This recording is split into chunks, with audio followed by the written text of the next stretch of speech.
Hey, solidarity, everyone. Welcome, welcome, welcome. It is the pre-Shabbos stream, the day before I am offline. Um, Around these parts, we don't work on Shabbat. For those who don't know, Shabbat or Shabbos is the Sabbath of Jews that happens on Saturday. Well, it starts on the sundown on Friday and it ends at sundown on Saturday. And it's important for us. I mean, we have a totally different meaning for our Sabbath than Christians do. So yeah, so we're having the pre-Shabbos stream, and I won't be doing anything on Shabbat as God commands. Hey Falcone, welcome. Everyone should go check out Falcone's new video. Everyone here knows that I'm friends with B-Level and Ewoks Unhinged, but also people need to listen to the voices of indigenous and colonized people in America and their quarrels with these ideas such as Pan-Americanism. Now, I don't speak about Pan-Americanism. I don't believe in Pan-Americanism. The CPUSA doesn't believe in it. But I do believe in decolonization. And what form will that take? I cannot say. I am white. But the colonized people will lead that struggle, and they will decide for themselves. It's not universal for them either, but that's a struggle for them to lead, and it's our duty to stand step in step with them, because we are settlers. You know, the meme, read Settlers. I suggest you read The Wretched of the Earth by Frantz Fanon instead, but we have a very unique material condition in North America, specifically the USA and Canada, that can only be addressed through decolonization politics led by the colonized. So I recommend, everyone go check out everyone's point of view on this and make an informed decision yourself, but keep in mind that that indigenous people are going to be the ones with the most say, and Black people are going to be the ones with the most say. So we have to really humble ourselves and get in lockstep with these people, even if it doesn't appeal to our white sensibilities. And it's for that very reason we shouldn't be dictating the future of America. Because let me put something into perspective for y'all. Hey Ewoks, we're actually just talking about you. I was saying that Falcone made a video, and everyone knows that I'm friends with B-Level and Falcone, even though they're in a spat, even though y'all are in a spat right now. But I do say that people must listen to the voices of the colonized and indigenous folks. Yeah. I was just saying that while I find myself ideologically aligned more to B-Level, we still have to give merit to the words of indigenous folks like Falcone. We have to listen. And hopefully what can come out of this is some sort of better understanding and synthesis, and not really like beef or drama, but, trying to grow. Because what we need to understand about the idea of North America and our unique, peculiar conditions, specifically in the USA and Canada, I think that we need to take into account the fact that nothing can really be done here until we have decolonized. And why is that? Why do we have to decolonize?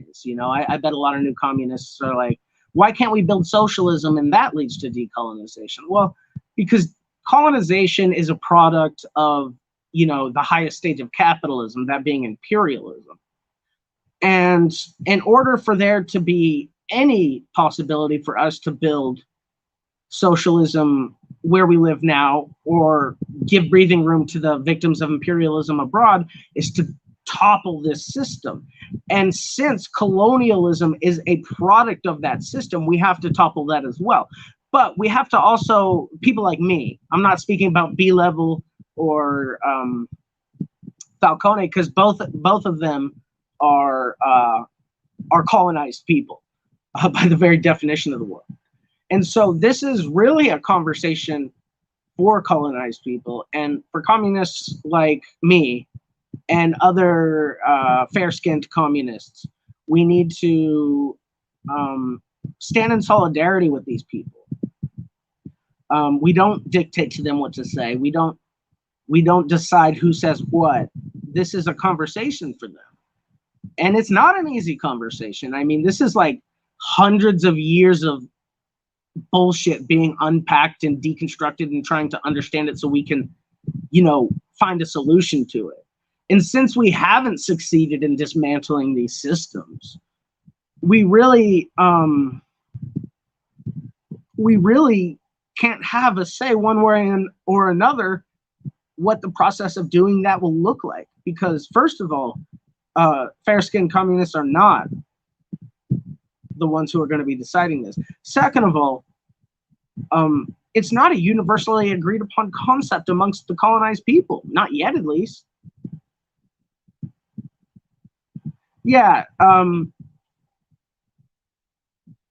I have no issues with people. I'm just doing my thing now. And peace to the Falcon General.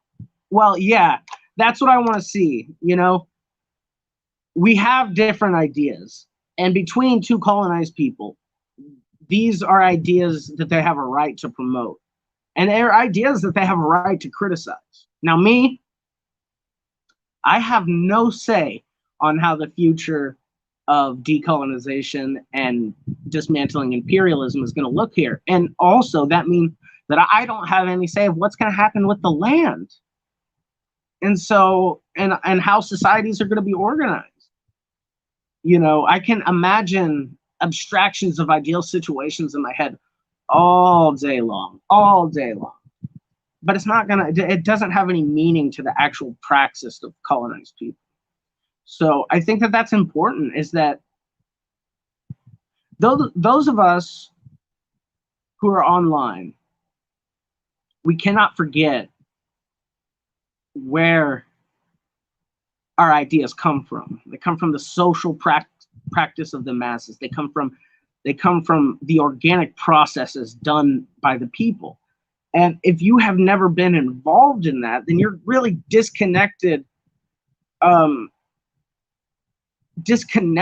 from what's happening. And a lot of MLs and don't want to hear this, but the people who are currently most in tune with the beating heart of the masses, with their organic process, are the people who are most directly there, like anarchists who are fucking squatting to keep people out of the streets, and Maoists doing serve the people programs and community building, Black nationalists doing pantherism in their communities, the MLs and communists being really in tune with the trade union movement. That's really where the CPUSA is strong. We really are in tune with the working class. But we do have a disconnect from the lumpen proletariat and the lumpenized proletariat. And people who have access to that are people like Maoists and Panthers and Black nationalists and anarchists. So and demarchists too. Yeah, Ewoks.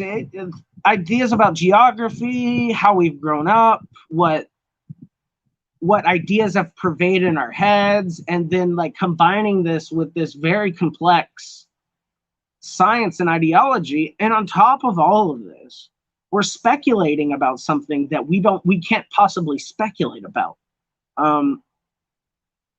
So what the future looks like is going to be just as much of a surprise to the MLs as it is to the anarchists, as it is to the Maoists, as it is to the demarchists, as it is to any people trying to push history forward.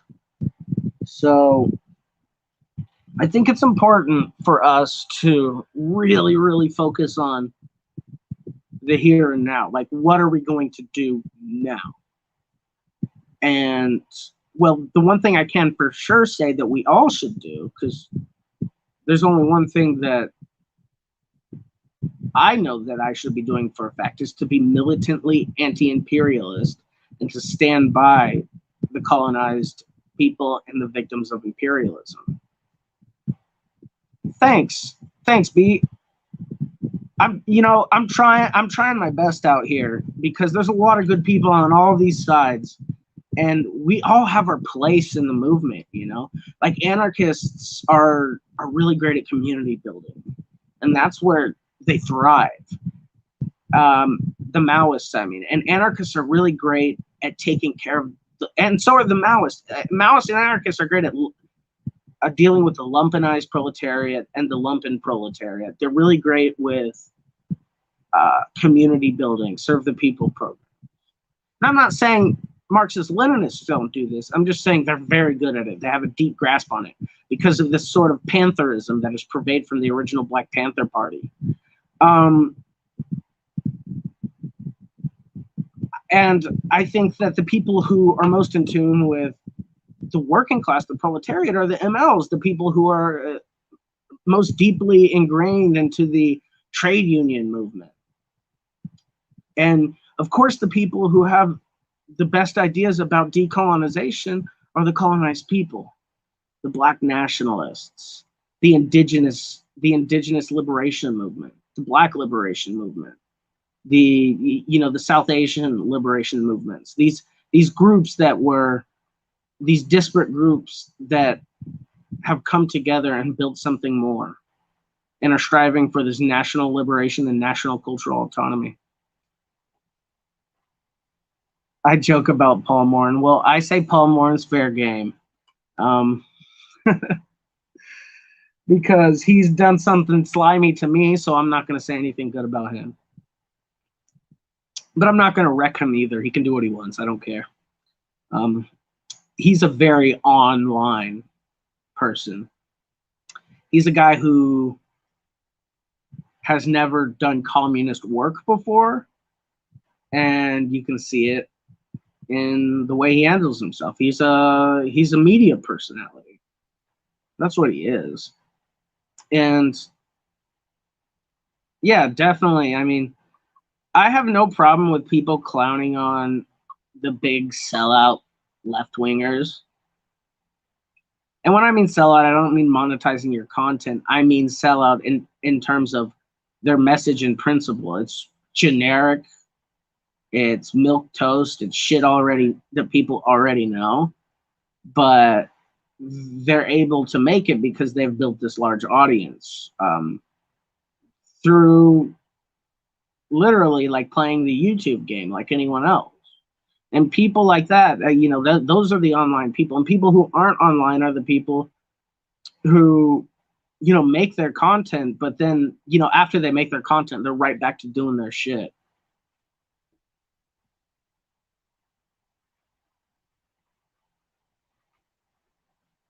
Yeah, canceling, like, I feel that holding people accountable is completely fine, but I don't call it canceling in the context of this. I think canceling is just people being upset about being held accountable.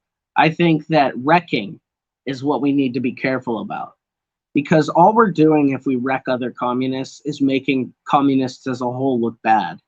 And it's doing nothing but dividing and balkanizing our movement and taking us back. And right now, in the age we live in, our ideas are on the rise. People are becoming communist more and more than ever before. And yeah, and, we have a lot of different ideas, but like what Jason, like me and Jay, like obviously me and Jason agree on a lot, considering my last video. But Jason is also pushing this idea of a multipolar vanguard. Now, that doesn't mean all people getting together in a vanguard party and a broad tent vanguard party. No, that means that different tendencies amongst the organic revolutionaries have different places in this process.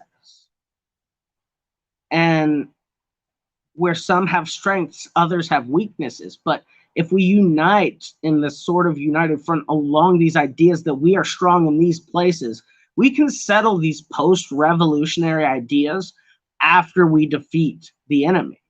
Because right now we're talking about post-revolutionary ideas when we haven't even taken care of our shit yet. We have to take care of our shit before we can ever like start conceiving of building a new society. I mean, we have no idea what it's going to look, the material conditions will be after a revolution, you know? Revolution can take a day, but the transformation of society is beyond an individual lifespan. And so we have to really here and now set the foundations for the future so they aren't having these same quarrels and issues that we are having now. And we have so much to learn from the entire 20th century of social practice to learn from revolutionaries of all stripes. And the sooner people understand that the primary contradiction is much more important for us to attack than each other, then we can settle post-revolutionary questions out whenever we have the power to solve those questions. Right now, we don't have power to solve post-revolutionary questions. And correct ideas only come from social practice. So only the social practice of a post-revolutionary society can teach us how to build a revolutionary society. It comes from that process. It's not something that comes from our mind, our dialectical ivory towers. It comes from the social practice. It comes from social practice.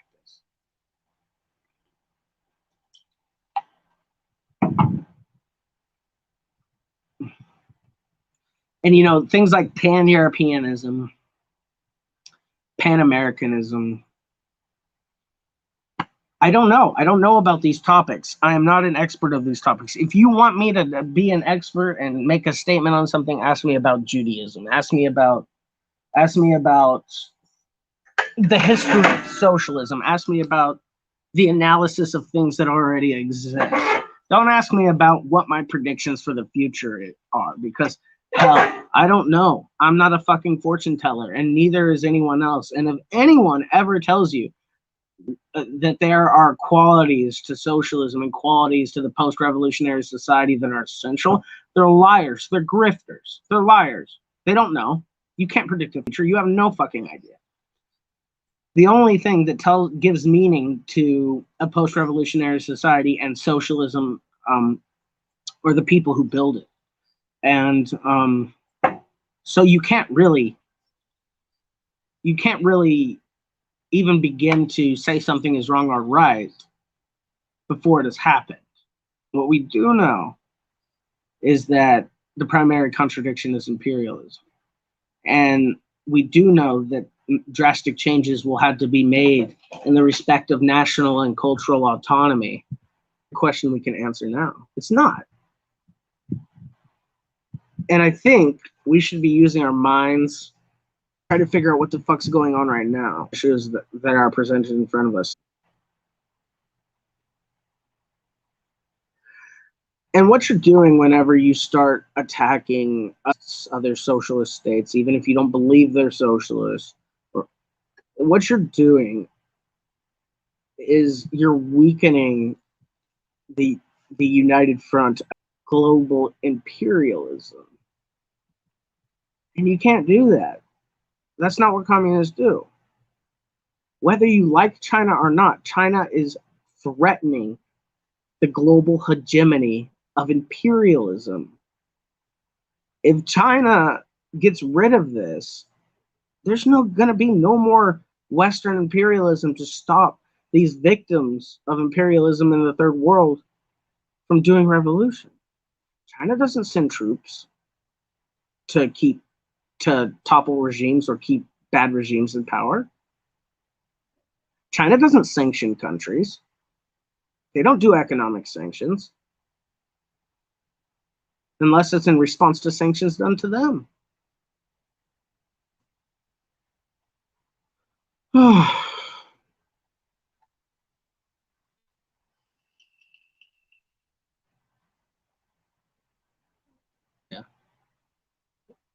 Pan-Americanism in the future, great, but you have no basis of social practice for that to exist upon. Do you want Pan-Europeanism to happen? Fantastic. There's no social practice that gives us any idea that that could work. Could it work? I don't know. Maybe, if that's what the masses decide. But we aren't going to decide it just because we know dialectics, just because we're communists. Dialectics are not fortune telling. It's not a fortune telling tool. It's a tool of clarity.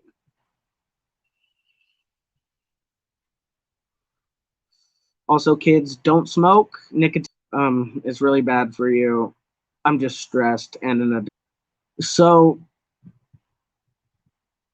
I think what people need to realize is that if any communist group or communism sort of framework for the future that is correct, they are wrong. They're wrong. They're wrong.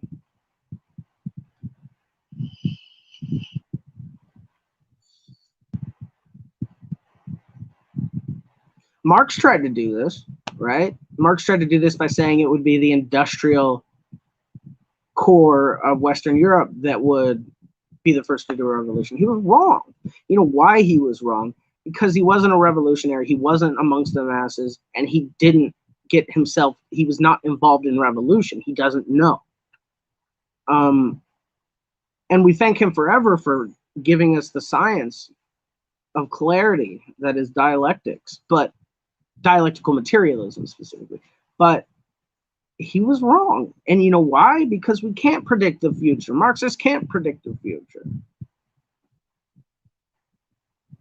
Marxism-Leninism gives us clarity for things that exist out of social practice, organic social practice. It is not a fortune device. It's not a fortune-telling device.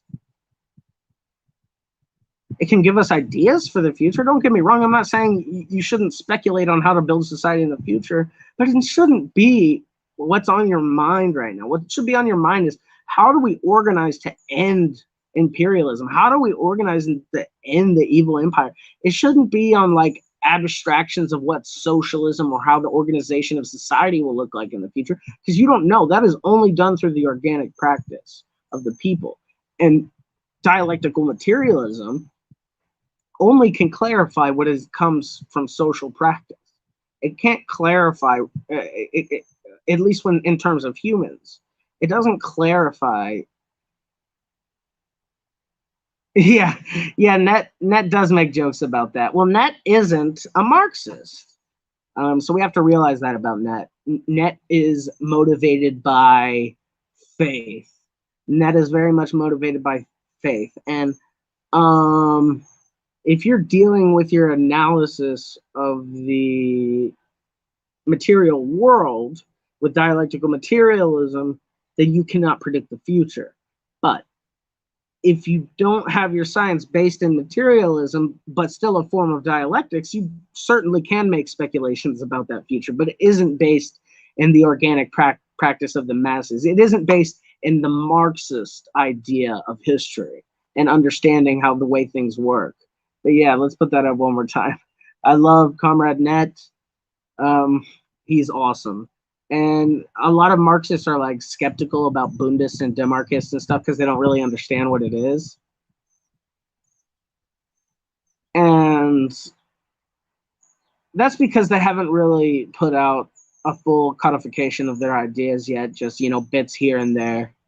But they just have a different way of analyzing the world, and they are comrades. You know, they free Palestine, down with the empire, let's build socialism. You know, these are their ideas, but their qualifications for things are different than what they would be for a Marxist. So it's a bit different. And I think we have to understand that about, you know, some anarchists too, is that a lot of them aren't Marxists and their ideas don't come out of our ideas, don't come out of our way of thinking. So we really have to approach these people in a different way if we want to come to some sort of synthesis with it. You know, and I jokingly call myself Marxist-Leninist Bundist, but I am very much influenced by Bundism and the Demarchists. I am, but I am a Marxist-Leninist.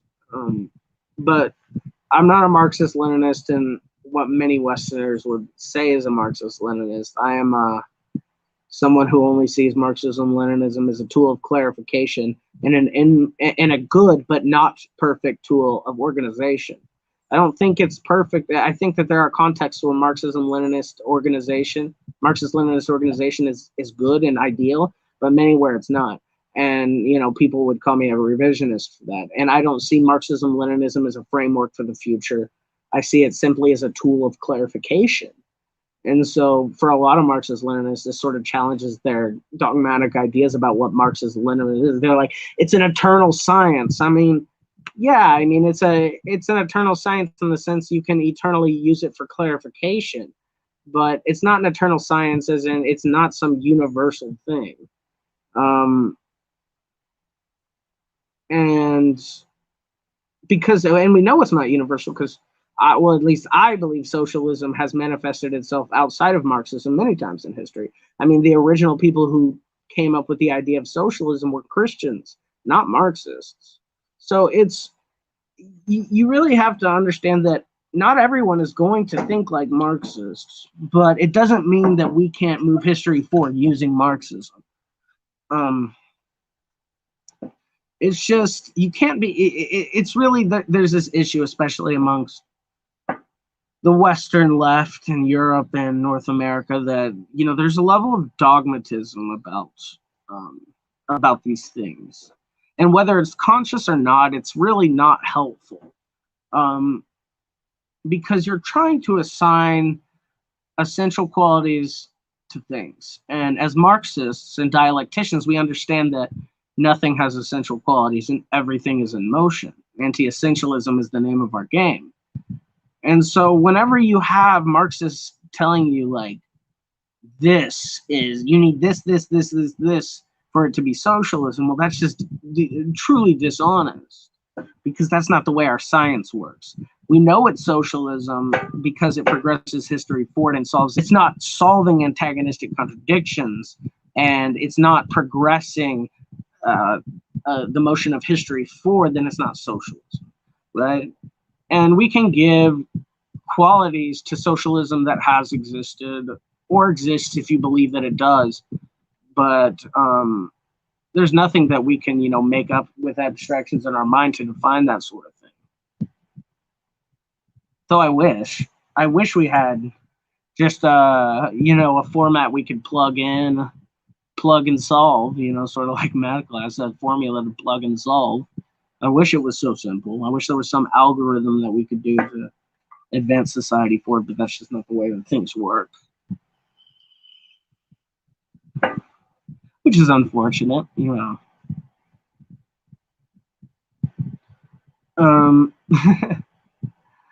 And there's some people that claim to have the truth. I don't trust them. If anyone tells you they know the truth about the way the future should look, you should be skeptical of this person. Because we understand that Marxists, we look at every iteration of the attempt at building socialism in history. It's been different every single time.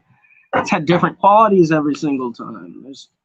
Nothing is essential about it. And so we have to really adapt ourselves through using our methods of clarification and the social practice of what's around us to clarify these positions and understand what's really going on.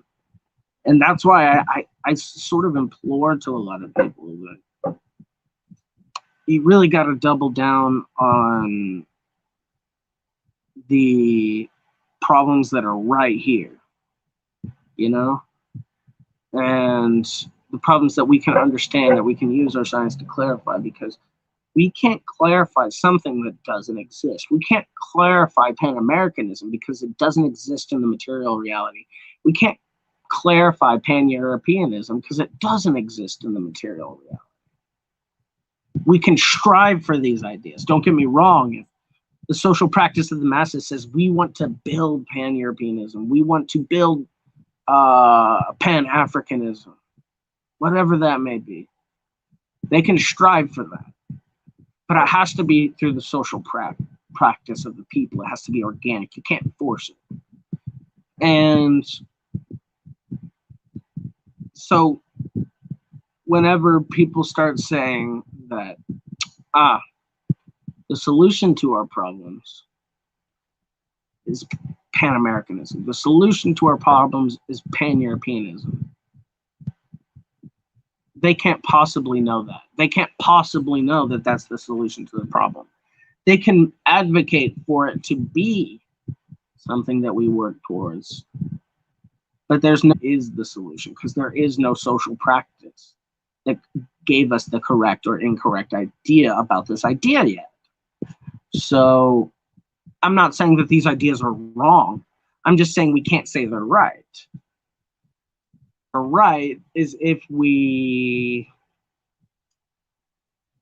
attempt it, if the masses attempt it, you know? So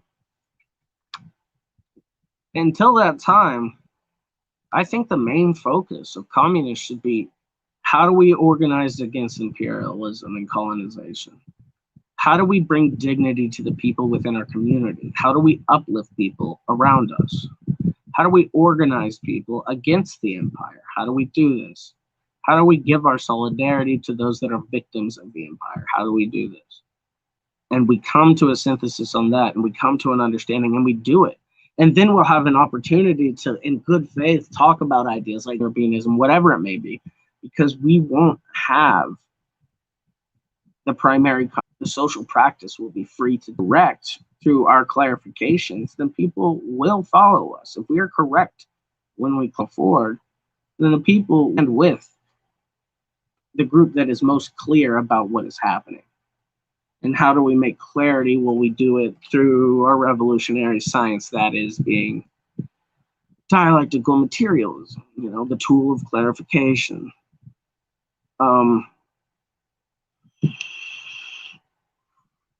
Again, I say don't get addicted to nicotine. It's a terrible habit.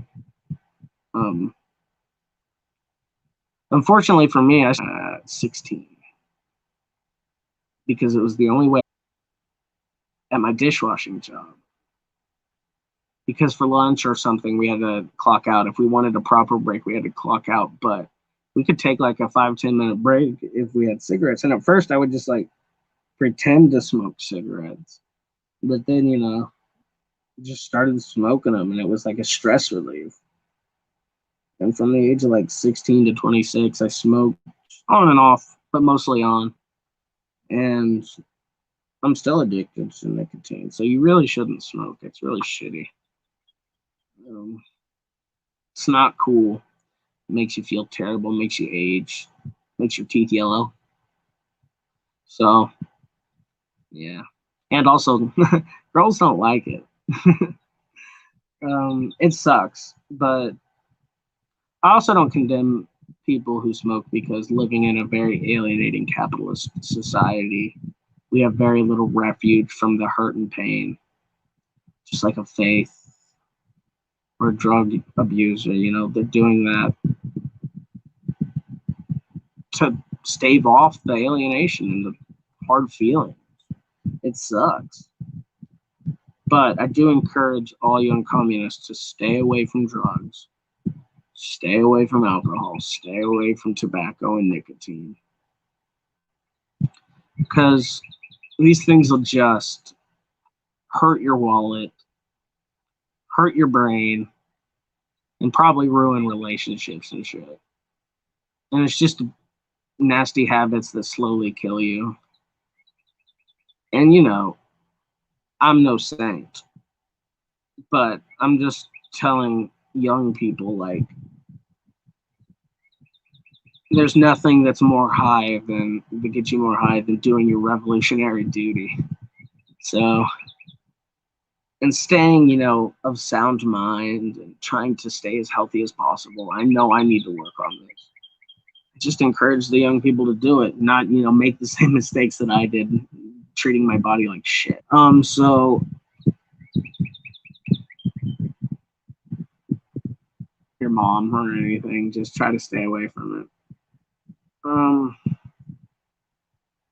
But that being said, I have a lot of areas. I do. people from my generation, millennials, we really were the first ones since the end of the Soviet Union to go for it. But I've never seen anything like what the Zoomers are doing. And the Zoomers are the future. And it's exciting because they're smart, they're determined, they have this revolutionary fire. It's inspiring. I mean, you know, when I see young people getting into this and doing, you know, everything they can, they may not know everything, but it inspires me. It brings back a fire back in me. So I love seeing the young people thrive and understanding that we can build a better future if we come together and do this. Buckle down, study, organize, agitate, educate. There's a fly on me. I'm outside right now, which is why I have this, my mom's hand fan. She let me borrow it. So I always be out here doing stuff and it gets hot.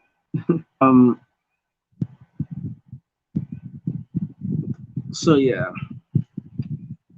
If anyone has any questions or wants to talk about anything, asking anything, you can leave a comment. You can get my opinion about stuff. It's no secret what I believe. You can ask me stuff.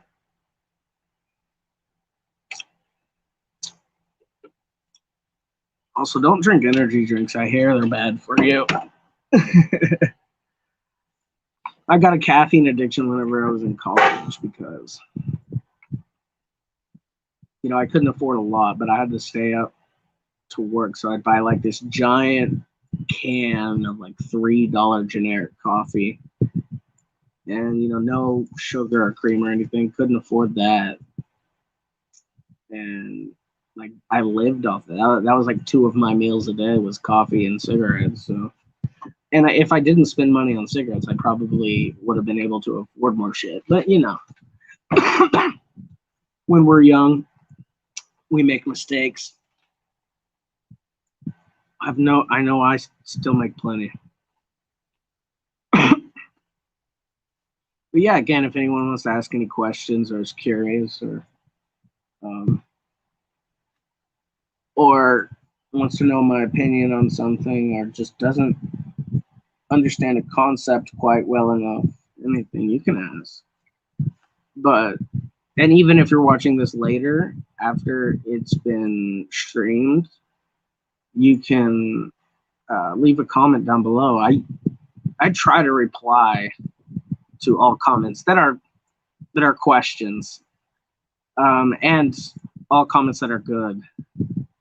I tend to ignore ones that I don't understand or I think are odd, but I usually reply to questions and stuff. So if anyone ever wants to leave a question about, I want to ask any questions, you know, there's a few things I won't answer, but other than that, I'm pretty open about things.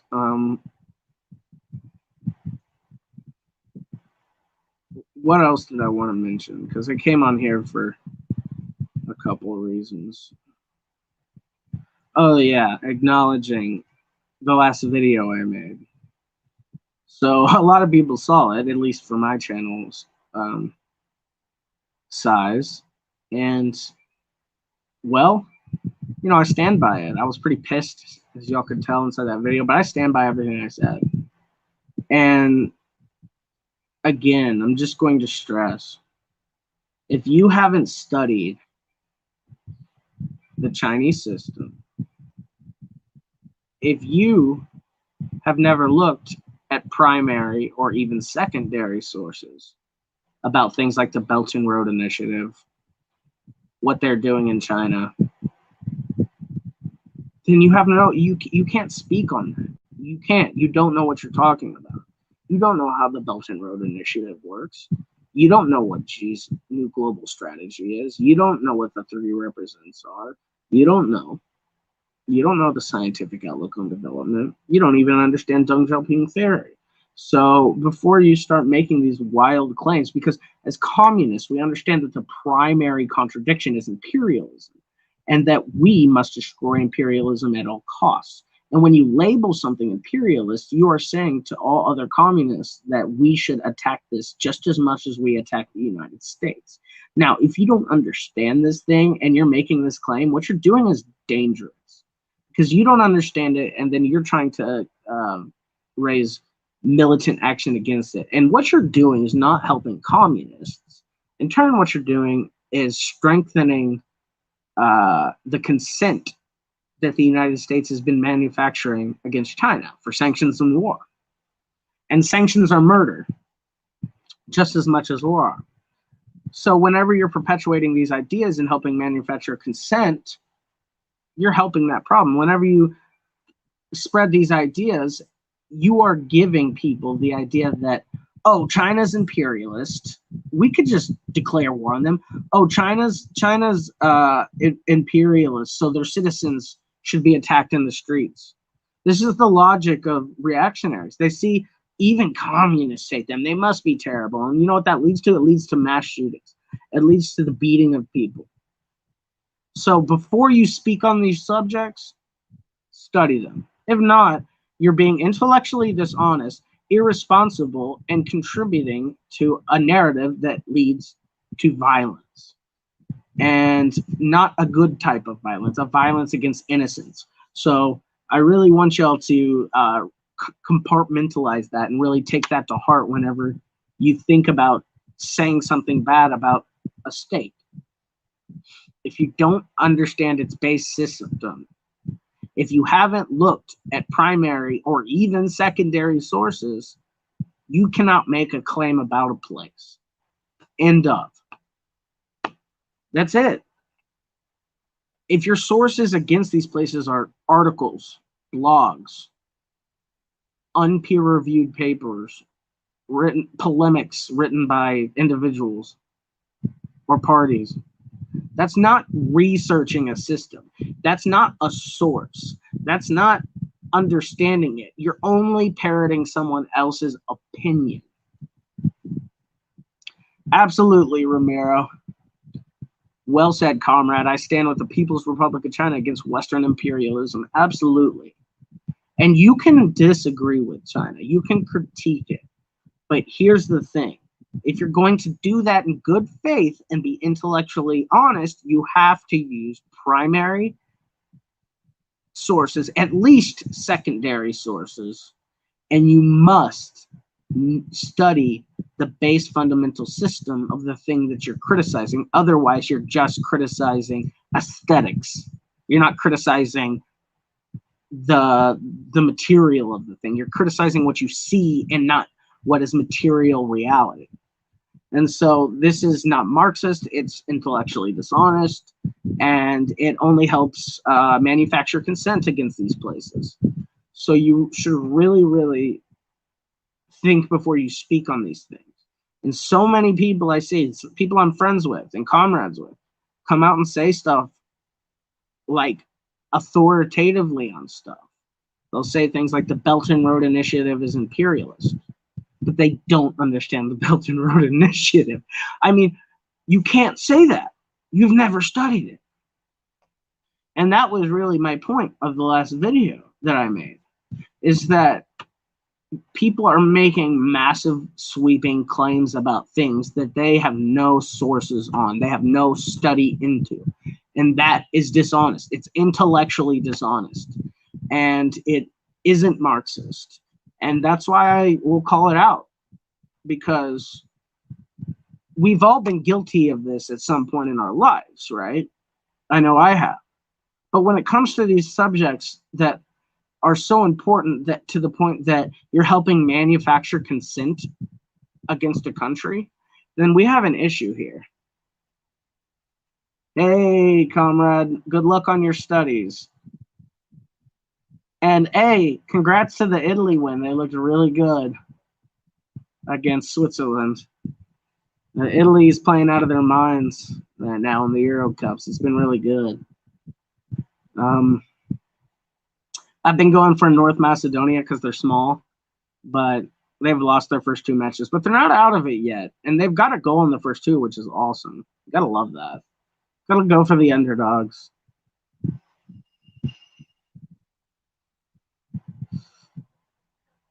So what I implore to people, especially communists who disagree with China, is to don't talk about it until you've done the proper investigation, until you have sources. If you look at my last video, I have a document with all the sources you could possibly need about the history and the theory and the system and the Chinese system. If you want to understand the Chinese system from primary and secondary sources, there it is for you. A Google Docs with a massive list of shit. If you truly want to investigate and understand it, there you go. After you've studied that, we can have the conversation about the Belt and Road Initiative being imperialist. We can have the conversation about China being state capitalist. We can have that conversation. But for now, you can't have that conversation with me until you've properly studied and looked at real sources, not just articles or individual polemics. So that's the end of that. Until someone comes to me that has studied it, I'm not going to give merit to any anti-China ideas. I'm not going to do it, because until that person comes to you in good faith with someone who has studied, the only way you can come to me in good faith about China is if you're coming to ask me questions about it, about something you're concerned about, or if you have done the studying and you're ready to have a good faith discussion. Other than that, you can't talk about it, at least not as an authority. You can voice your opinion, I suppose, but you're wrong, and spreading those wrong ideas are harmful. And so I really think that, you know, that's the end of that on that subject. China is socialist. I have evidence. All the sources I have counter that with primary sources, with evidence, with understanding of the system, with dialectics. If you can do that, I might change my mind. I might have that conversation with you. But until then, I'm not having that conversation. Right now, the conversation I want to have with people is about socialist history. I want to do socialist education, which means me learning and others learning and us learning together. And I want to help bring attention to the crimes of imperialism and colonization and the other horrific appendages of the base capitalist system. Yes, that's right. Pre-Shabbas is a great source of information. It absolutely is. Definitely look into that. There's so much out there, and the anti-China folks always choose articles and blogs and polemics. They never choose sources. It's never a source. At most, it's anecdotal evidence. And, you know, I said that in my other video, but if you use that in any academic paper and any higher institutions of learning, you would be failed. You'd be run off campus. You know, that's not how intellectual honesty doesn't work like that. It isn't gotchas with articles that aren't sources. That's not how it works. And it's unfortunate that so many people, you know, believe that that's how it works. And it's because their mind is still poisoned by the liberal empiricist mindset that they have grown up in here in the West. You cannot, and I think this is an issue with people who come from a Christian point of view or a Western point of view. They have this very empiricist analysis of things. You know, they have they're essentialists. They believe there are essential qualities to things. And, you know, people more of the Jewish orientation, people who are not from the West, Islamic orientation, African orientation, Asian orientation, these people don't see the world like that. They don't believe in essential qualities to things. They look at the world in a much more collective manner. They aren't poisoned by the same Anglo-liberalism that we're all poisoned with, and we have to break ourselves out of that. And for me to break myself out of that, it literally took moving to China to break myself out of that, you know, sort of imperialist Anglo box mindset where you think there are essential qualities to things. You think that history moves in a straight line, and you think that empirical evidence is enough. And it's just not how dialectics work. It's not how historical materialism works. It's not how the dialectics of Judaism work either. And you know, this sort of thinking is not ideal for a communist. And this is why Western communists have failed again and again and again and again and again. And the people who've gone the farthest, like the original Black Panther Party, well, the reason they went that far is because they were not poisoned. They broke out of the Anglo box. They were not poisoned by Anglo-liberalism. They were not poisoned by empiricism or individualism. And that's because their community and their culture had manifested itself very independently from the mainstream culture of white America. And so they didn't have the same restrictions that white Americans did when it came to their thinking about things. And that includes the communists. And so you see that the furthest that any communists in America have ever got to, you know, the most advanced practice was done by the Black Panther Party. And that's why COINTELPRO and the FBI were so heavily involved with taking them down, because they were a true threat to American hegemony over the Black nation. And they were building a rainbow coalition of colonized peoples, and even bringing in white comrades who are fighting in solidarity with them. But this pantherism is this way of thinking. Like, they took Marxism-Leninism and they didn't use it as a framework. They used it as a tool of clarification. They used it as a tool of organization. So I think if we are going to make any advancements in the United States, that we really need to listen to the Black nation, Black people, Black revolutionaries, and hear them, the ones that are, and listen very closely to the ones that are practicing pantherism. Because there's a reason the United States felt so threatened by the Black Panther Party. There's a reason for that. And it's because they were involved with the organic practice of their communities. They understood that you can organize the lumpen proletariat and the lumpenized proletariat to do revolutionary action. They understood this. And this is something that the MLs didn't. And because they didn't think in this empiricist way, they were able to adapt Marxism-Leninism to the conditions of Black America. And it was beautiful. And we need to really learn from them on that.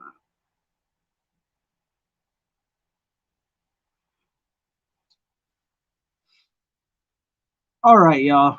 This has been not the longest stream, but it's usually about an hour. I try to do these.